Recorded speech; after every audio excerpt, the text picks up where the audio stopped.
Hello guys, मैं आपका स्वागत करता हूं हमारे यूट्यूब चैनल में। आपको इस चैनल पे सारी की सारी वीडियोस इसी टॉपिक के रिलेटेड मिलेंगी, तो प्लीज़ चैनल को सब्सक्राइब कर दीजिए। और आज की वीडियो में हम बात करने वाले हैं ब्लडशॉट मूवी के बारे में, जो कि बहुत एक्साइटिंग मूवी है। मूवी की स्टार्टिंग में हमें बताया जाता है एक आर्मी ऑफिसर को जिसका नाम रे है, जो कि एक मिशन पे गया हुआ है। उस मिशन पे सीनियर्स कह रहे हैं उससे कि अभी रे अंदर मत जाओ, वहाँ पे आतंकवादी होंगे। लेकिन रे सुनता नहीं है और डायरेक्ट अंदर चला जाता है। उनके सीनियर्स बोलते हैं कि हम तुम्हारे लिए हेल्प भेज रहे हैं, तुम वहाँ जाके मारे भी जा सकते हो। लेकिन फिर भी रे नहीं सुनता है और अंदर घुस जाता है, सारे के सारे लोगों को मार देता है। इससे पता चलता है कि रे कितना हिम्मत वाला है। अगले ही सीन में हमें बताया जाता है कि रे अपने घर की तरफ जा रहा है और घर जा रहा है क्योंकि इसने अपना मिशन कंप्लीट कर लिया है। ये लोग अपना मिशन कंप्लीट करने के बाद घर जा सकते हैं। इसी के बाद रे और उसकी वाइफ में कुछ बातें होती हैं और बातचीत में उसकी वाइफ बोलती है रे से कि तुम भी कभी भी बिना घाव के घर वापस नहीं आते हो। ऐसा दिन कब देखूंगी मैं जब तुम बिना घाव के अपने घर वापस आओगे। किसी दिन ऐसा ना हो कि तुम इन घावों को सहने लायक भी ना बचो। इसी के बाद हमें बताया जाता है कि रे और रे की वाइफ दोनों सो चुके हैं और मॉर्निंग में रे की नींद खुलती है और वो बाजू में देखता है कि इसकी वाइफ बाजू में नहीं है। तो उसे डर लगा रहता है क्योंकि वो आर्मी ऑफिसर है और पूरे में ऐसे करके डरते हुए ढूंढने लगता है और वो पाता है कि घर पे रे की वाइफ है ही नहीं। उसके बाद कुछ आतंकवादी उसके घर में घुस जाते हैं या कोई पता नहीं कौन, अभी नहीं बताया जाता है, बाद में बताया जाएगा। तो वो लोग उसके घर में घुस जाते हैं, उस पर हमला करने लगते हैं। हमला करते ही रे सबको ढेर कर देता है, सबको मार देता है। लेकिन रे बहुत घबराया हुआ है। वो अपनी वाइफ को जहाँ तहाँ पूरे घर में ढूंढ चुका है, लेकिन उसको अपनी वाइफ नहीं दिख रही है। उसे ढूंढते ढूंढते वो घर के बाहर निकलता है और वो एक अननोन पर्सन से टकराता है। टकराने के बाद रे उसका गला पकड़ लेता है और फिर बाद में उसको रियलाइज होता है कि ये तो एक अननोन पर्सन है, नॉर्मल इंसान है, ये मेरे लिए खतरा क्या बनेगा, और उसे छोड़ देता है और वो कुछ कदम आगे बढ़ता है और बढ़ने के बाद वो बेहोश हो जाता है। उसके बाद उसे पता चलता है कि जो अननोन पर्सन था उसके हाथ में न्यूज़पेपर थे, उसके पीछे इंजेक्शंस रखे थे बेहोशी के।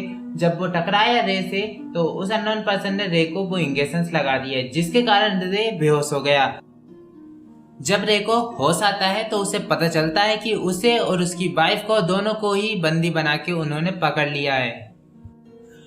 इसके बाद रे को धमकाया जाता है। आतंकवादी कहते हैं कि तुम्हें ये इन्फॉर्मेशन किसने दी थी कि हम लोग वहां पर छुपे हुए थे, बता दो कि किसने दी थी, नहीं तो हम तुम्हारी वाइफ को मार देंगे। रे बताता है कि ये मेरा काम नहीं है, कि मुझे बस दूसरों से इन्फॉर्मेशन मिलती है कि मुझे यहाँ पे जाके लोगों को बचाना है और मैं वही काम करता हूँ, मुझे इसके बारे में कुछ भी नहीं पता है।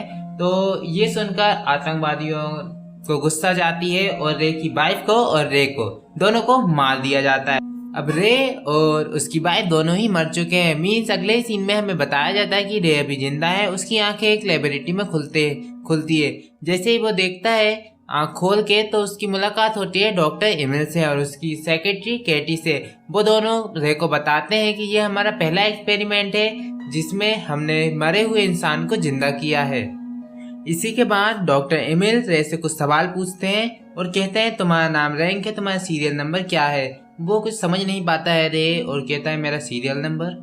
तो उसी के बाद डॉक्टर एमिल उसे बताते हैं कि तुम्हारी बॉडी हमने यूएस सेक्रेटरी से लेके आए, मीन्स जहाँ पे आर्मियों की डेथ हो जाती है वहाँ से तुम्हारी बॉडी लाए हैं। इसमें यूएस वालों ने तुम्हारी बॉडी को हमें दान में दिया है। इसी के साथ केटी रे को बताती है कि तुम्हारी बॉडी को हमें यूएस वालों ने इसलिए दे दिया क्योंकि तुम्हारी बॉडी को लेने कोई भी नहीं आया। वो लोग इंतजार करते रहे कि तुम्हारी बॉडी को कोई लेने आएगा, लेकिन कोई भी नहीं आया, इसलिए उन्होंने तुम्हारी बॉडी हमें दे दी और हमने हमारी पूरा एफर्ट लगाया और तुम्हें फिर से जिंदा किया है। ये सारी बात होने के बाद डॉक्टर एमिल रे को अपना रिसर्च सेंटर दिखाने लगते हैं। इसी के बाद जैसे बोलते हैं कि तुम्हारा हाथ बताओ, डॉक्टर एमिल रे का हाथ काट देते हैं। इसके बाद रे बोलता है कि ये तुमने क्या किया, मेरा हाथ फालतू में क्यों काट दिया।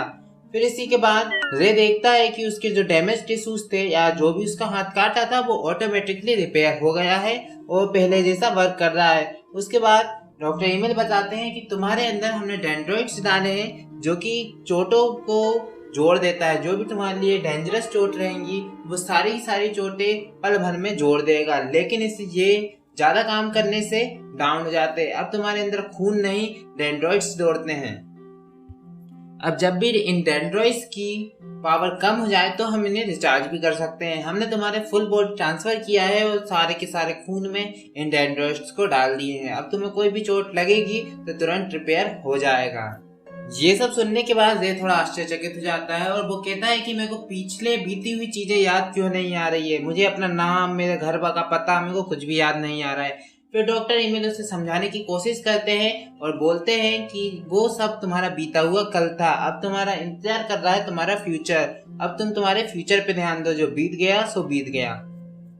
इसी के बाद डॉक्टर इमिल बताते हैं, कुछ साथियों से मिलाते हैं रे को। एक का नाम होता है टिप्स जो कि देख नहीं सकता, एक का नाम होता है जिमी जिसके पैर नहीं है, और केटी सांस नहीं ले सकती है। इन सभी का ऑपरेशन करके इन सभी को ठीक कर लिया गया है। और जैसे कि रे को किया था, रे पूछता है कि मुझे यहाँ पे अब करना क्या है। तो इनके साथियाँ जिनको आंखें, पैर, हाथ वापस करे हैं, वो रिप्लाई देते हैं कि तुम अभी टेंशन मत लो, जब तक तुम हमारे साथ रहोगे धीरे धीरे सब कुछ समझ जाओगे। अभी तुम जाके अपने कमरे में जाकर आराम करो।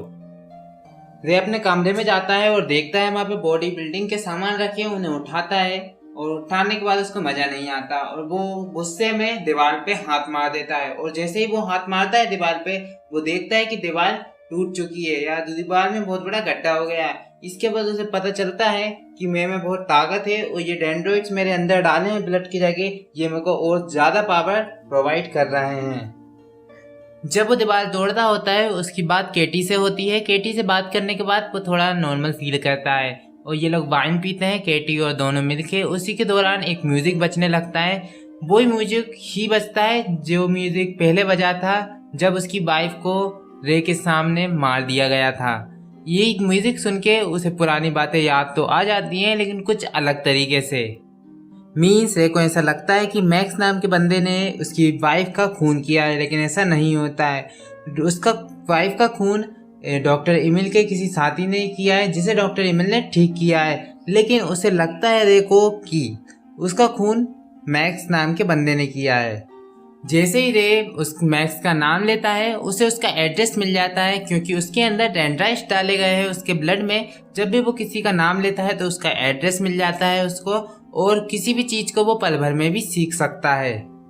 डॉक्टर इमिल बात करते हैं मैक्स से डेंड्राइट्स की मदद से, जो कि कनेक्शन जोड़ता है डॉक्टर इमिल के बीच और मैक्स के बीच। डॉक्टर इमिल पूछते हैं मैक्स से कि तुम कहाँ जा रहे हो। रे जवाब देता है कि मेरे को अब पता चल गया है मैं इतना अकेला क्यों हूँ। पहले मेरी भी फैमिली थी, मैक्स ने मेरे फैमिली को मार दिया, मेरी वाइफ को मार दिया, अब मैं उसे मारने जा रहा हूँ। डॉक्टर ने मेरे से समझाने की कोशिश करते हैं कि तुम अभी मत जाओ, हमें तुम्हारी ताकत का पता नहीं है, तुम्हारी क्या कमजोरी है और क्या ताकत है, तुम्हारी किसी भी चीज का अभी हमें पता नहीं है, तो अभी मत जाओ। लेकिन फिर वो सुनता नहीं है रे और वहां पे चला जाता है उसे मारने। डॉक्टर एमिल बोलते हैं मैक्स से कि तुम्हारे पास ना वीजा है ना कार्ड है, तुम वहां तक कैसे जाओगे। और वो कहता है मैं प्राइवेट प्लेन से जाऊंगा। वो कहता है तुम्हें आता है प्राइवेट चलाना, प्लेन चलाना। वो कहता है नहीं, लेकिन सीख जाऊंगा। और जैसे ही वो प्राइवेट प्लेन के अंदर जाता है और उसका ट्रिगर दबाता है, उसी के सेकंड भर में वो सारी की सारी चीजें सीख जाता है और वो प्लेन उड़ा के आतंकवादी के अड्डे में, या आतंकवादी जिस रोड से जा रहे होते हैं वहां पे जाके लैंड करता है और सारे के सारे आतंकवादियों को मार गिराता है। आतंकवादी उसमें बहुत सारी गोलियां चलाते हैं और वो रे हीरो जैसे अंदर घुस जाता है और सारे आतंकवादियों को मार गिराता है। और एक आतंकवादी उसके ऊपर ग्रेनाइट फेंक देता है जिससे रे पूरा फूट जाता है, लेकिन उसके बाद डेंड्राइट्स के कारण वो वापस जुड़ जाता है और फिर उसके बाद वो सारे के सारे आतंकवादियों को खत्म कर देता है। रे सभी को मार देता है और मैक्स को भी मार देता है, जो कि वो समझ रहा था कि उसकी वाइफ का खून उसने किया है। उसी के बाद ये रे अपने लेबोरेटरी में आ जाता है डॉक्टर एमिल के, और वो लोग कहते हैं कि अब तुम्हारी बैटरी को चार्ज करना पड़ेगा, तुम्हारे डेंड्राइट्स शायद अभी डाउन हो सकते हैं, इसलिए तुम्हें फिर से हमें चार्ज करना पड़ेगा।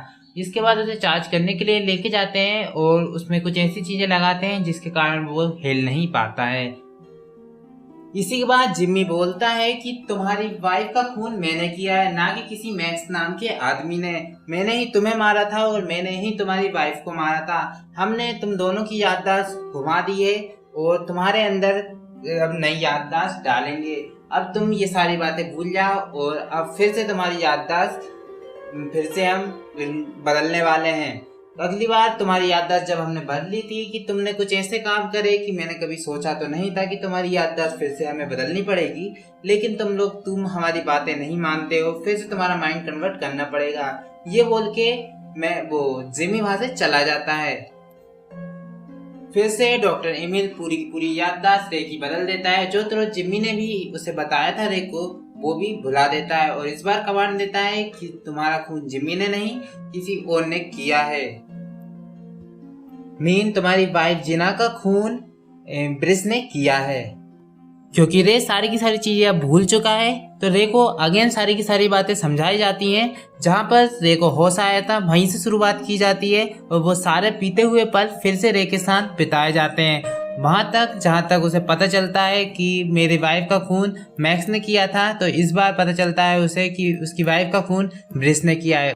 सारी की सारी स्टोरी अगेन रिपीट होती है और रे बैठ जाता है प्राइवेट प्लेन में और ब्रिस को मारने के लिए निकल जाता है और ब्रिस के अड्डे में भी चला जाता है, लेकिन वहाँ पे बहुत सारा पहरा रहता है। तो वो एक इंसान को मारता है और उसकी ड्रेस पहन लेता है, सिक्योरिटी गार्ड को मारता है, उसकी ड्रेस पहन लेता है। वो सभी लोगों को चकमा देने की सोचता है, लेकिन जब उन लोगों को पता चल जाता है कि ये रे है, मीन्स ये एक तरीके का अननोन पर्सन है, इससे खतरा हो सकता है ब्रिस सर को, तो सभी के सभी लोग उस पर गोलियां चलाने लगते हैं और उसे मारने लगते हैं, मिसाइल छोड़ने लगते हैं। लेकिन रे को कुछ नहीं होता है क्योंकि उसके अंदर रेनाइट्स डाले गए हैं इसलिए।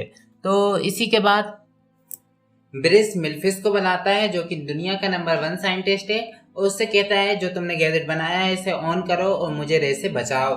इसी के दौरान मिल्फिस ऑन कर रहा होता है अपने गैजेट को, लेकिन उसे ऑन करने के लिए 5 मिनट चाहिए रहता है, लेकिन जब तक वो ऑन नहीं कर पाता है 99% प्रोसेस तो कंप्लीट हो जाती है, लेकिन उसी के दौरान रे आके ब्रिस को मार देता है और कंप्लीट हो जाती है प्रोसेस। जैसे ही रे उसे मारता है और वो इस गैजेट को ऑन कर देता है।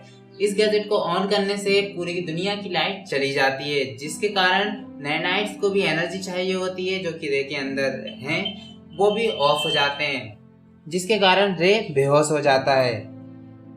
मिल्फिस ने रे को रीस्टार्ट कर दिया है और उसको ऑन कर दिया है, क्योंकि उसकी सारी की सारी बैटरी ऑफ कर दी गई थी, इसलिए उसे ऑन करने के लिए रीस्टार्ट करना पड़ा।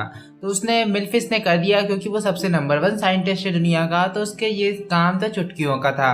इसको ऑन करने के बाद मिल्फिस ने रे से दोस्ती कर ली और दोस्ती में इन लोगों ने अपने आपस में बात करी और रे पूछता है मिल्फिस से कि तुम बेरोस के लिए काम करते हो।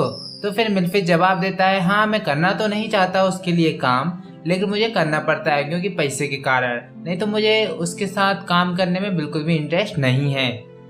दोनों एक दूसरे से अच्छी खासी बातें करने लगते हैं और दोनों की एक अच्छी खासी दोस्ती हो जाती है। दोस्ती में बात करते करते रे को एक सपना आता है जिसमें वो देखता है उसको हर बार एक अलग इंसान आता है और उसकी बीवी को मार के चला जाता है। ये बात वो अपने दोस्त मैरिफ को भी बताता है जो कि उसका दोस्त अभी अभी बना है।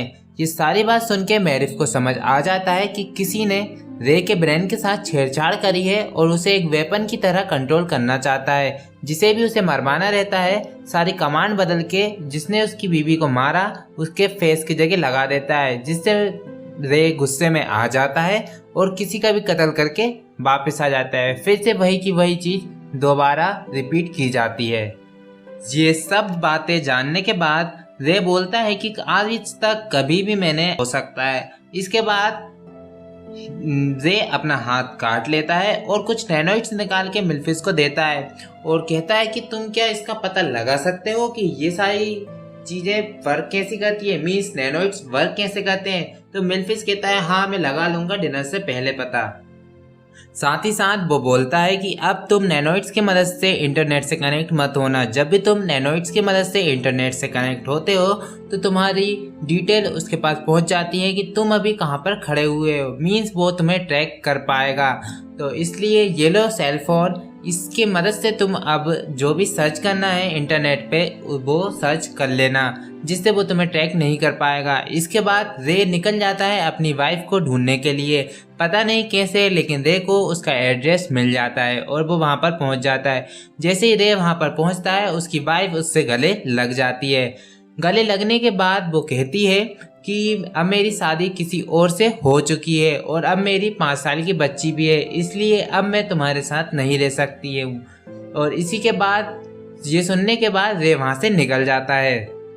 जैसे ही रे वहाँ से निकलता है उसकी लड़ाई हो जाती है जिमी और उसके एक और दोस्त से, जो कि पहले तो दोस्त थे लेकिन अब असलियत रे को पता चल गई है, तो मीन्स अब वो उसके दुश्मन हो गए हैं। उनसे लड़ाई होती है। वो नॉर्मल गन्स लेके नहीं आते, वो उनके हाथ में ऐसी गन रहती है जिसकी गोली पड़ते ही रे के डेनोइड्स हैं वो डीएक्टिवेट हो जाते हैं या मर जाते हैं। तो इसलिए रे को भागना पड़ता है। वो लोग उनका पीछा करते हैं रे का, लेकिन रे भागने में कामयाब हो जाता है। लेकिन वो लोग रे को फिर से ट्रैक कर लेते हैं क्यों सैटेलाइट्स की मदद से, क्योंकि वो सिर्फ एक ही एरिया में घूम रहा है। इसलिए वो एक के तो लड़ाई में पैर टूट जाते हैं जो कि रोबोटिक होते हैं, जिसके कारण वो पीछा नहीं कर पाता है। लेकिन जिम्मी जो रहता है वो उसे पकड़ लेता है और पकड़ने के बाद वो अपनी RST लैब में लेके चला जाता है, मतलब डॉक्टर मेल के पास, और फिर से उसको वही चेयर पे बिठा दिया जाता है जिस चेयर पे बैठने के बाद उसकी ब्रेन के साथ छेड़छाड़ की जा सकती है। अगले ही तरफ हमें बताया जाता है केटी, जो कि डॉक्टर मेल की सेक्रेटरी है। उसे ये सारी चीज़ें पसंद नहीं है, किसी को मारना और ये सारी चीज़ें, लेकिन मजबूरन में वो ये सारे काम करती है क्योंकि डॉक्टर मेल कंट्रोल कर सकता है उसकी सांस लेने वाले डिवाइस को, क्योंकि केटी सांस नहीं ले सकती, इसलिए वो उसको मजबूरन ये काम करने पड़ते हैं। यदि वो ये सब नहीं करेगी तो डॉक्टर मेल उसकी सांस लेने वाले डिवाइस को ऑफ कर देगा, जिसके कारण केटी की मौत भी हो सकती है। इसी के बाद डॉक्टर मेल केटी से कहता है कि जाओ मिल्फिस को पकड़ के लाओ, तुम्हें तो पता ही है वो दुनिया का सबसे नंबर 1 साइंटिस्ट है, वो हमारी कुछ हेल्प कर सकता है। और केटी वही करती है और मिल्फिस को पकड़ भी लेती है। लेकिन जो बॉडीगार्ड्स आए हैं केटी के साथ, जो कि डॉक्टर मेल ने भेजे हैं, उससे उन्हें केटी मार गिराती है। और फिर अकेले में मिल्फिस से केटी बात करती है और केटी कहती है मिल्फिस से कि हमें रे को बचाना ही होगा, क्योंकि ऐसे तो डॉक्टर मेल लोगों को मारता रहेगा और मारता ही रहेगा, पूरी दुनिया की धज्जियां उड़ा के रख देगा, इसलिए हमें उसे रोकना पड़ेगा। तो ये सुनने के बाद वो कहता है मिल्फिस केटी से कि तुम्हें ये काम करना पड़ेगा, वहाँ पर जाके उस सर्वर को उड़ाना पड़ेगा। केटी से कहा था कि सर्वर उड़ाना है, वो तो पूरी बिल्डिंग ही उड़ा देती है, मीन्स वो अपने काम में सक्सेसफुल हो जाती है। दूसरी तरफ हमें बताया जाता है कि डॉक्टर मेल उसकी याददाश्त मिटाने के लिए, रे की याददाश्त मिटाने के लिए काम कर रहा है और काम प्रोसेसिंग में है। इसी के बीच मिल्फिस को कोडिंग मिल जाती है जिससे वो उस सर्वर में एंटर करता है और सारी की सारी चीज़ें रिवील कर देता है, यानी कि उस रे को पता चल जाता है कि ये सारी चीज़ें मेरे ब्रेन में भेड़ बदल कर रहे हैं ये लोग, और मेरी वाइफ का खून जिम्मी ने किया है। ये सारी बातें समझ में आ जाती है। मीन्स उसकी वाइफ तो अभी जिंदा है, लेकिन ये सारे घपला करने वाला जिम्मी और डॉक्टर मेल है। ये जानने के बाद जो रे बहुत गुस्से में होता है और डॉक्टर मेल को मारने के लिए खड़ा हो जाता है और उसकी ओर बढ़ने लगता है। लेकिन उसी के बीच में एक खतरनाक फाइट होती है जिम्मी और उसका एक और साथी और रे के बीच, जिसमें बहुत अच्छी फाइट होती है, ठीक ठाक एक्शनफुल चीजें देखने को मिल जाएगी आपको।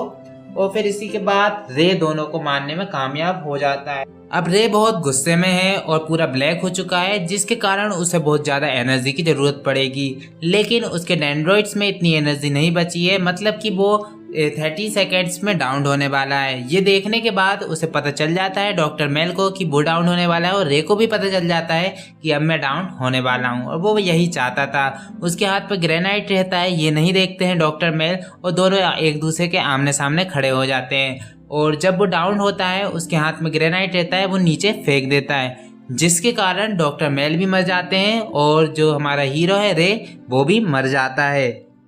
अब गाइस मूवी की एंडिंग तो हो चुकी है, लेकिन इसी के बाद हमें बताया जाता है कि जो रे मर गया था तो उसको फिर से क्रिएट कर लिया गया है डेंड्रॉइड्स की मदद से।